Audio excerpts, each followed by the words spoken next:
Hello. Right.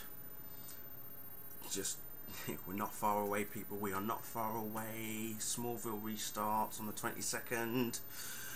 Oh, wow. Okay, so tonight I have watched Season 6, Episode 11, Justice. Someone asked me recently what my favourite episode of Smallville is, and I was thinking long and hard, and I mean, up until now, well, at least up until that question was asked, it was always Justice. But then, obviously, with Season 8 and 9, we've had some amazing episodes come out. I think I'm still trying to decide which is my favourite episode, but I'm still going to stick with Justice. The reason being was because it featured all the you know, pretty much the main characters that you'd expect from you know, the Justice League, and I'd say also the Teen Titans, because that's who Cyborg actually belongs to anyway. But you've got Green Arrow, you've got Aquaman, Cyborg, as I've just mentioned, Impulse, who obviously then becomes Kid Flash. So he too is also, you know, part of the Teen Titans as well. It was just everything. This episode literally had everything. It was action. It was there was love involved. There was emotion between Lois and Oliver. You know, suspense as well, but also at the same time, just the overall feeling of the episode was just, when I first watched it, I was really ecstatic. I was really excited about it to begin with before I watched it, and after I watched it, I was just completely bowled over. I think, you know, the actors playing the characters were spot on as well. You know, obviously Tom Welling,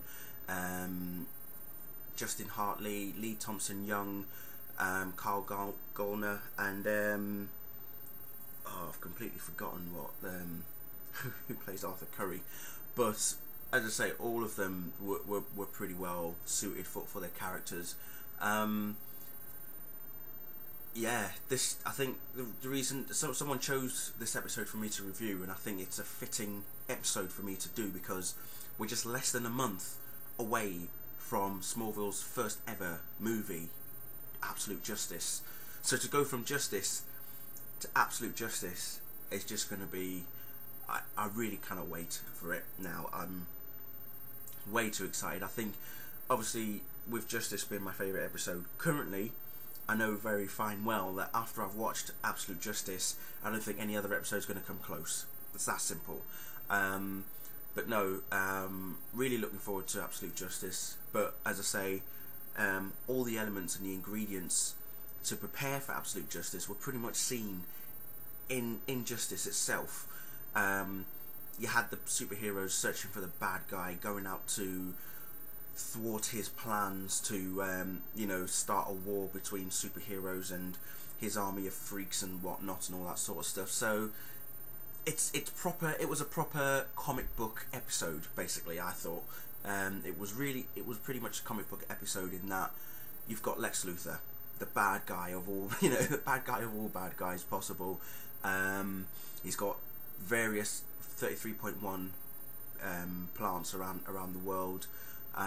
You've got the Justice League themselves. You've got Clark, who's more bothered about getting all the Phantoms back into the Phantom Zone that he accidentally released back in beginning of Season 6. Oliver having relationship issues with Lois.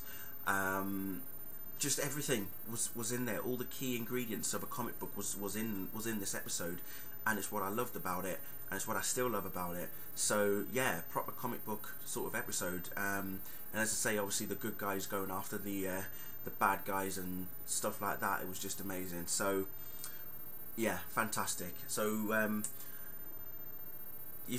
I've still got to review one more episode next week, and you haven't chosen one. So please pick one for me. I don't want to have to pick one on my own. So one last episode to go before Smallville restarts. Oh God, I can't wait. Anyway, enough excitement. Have a good weekend.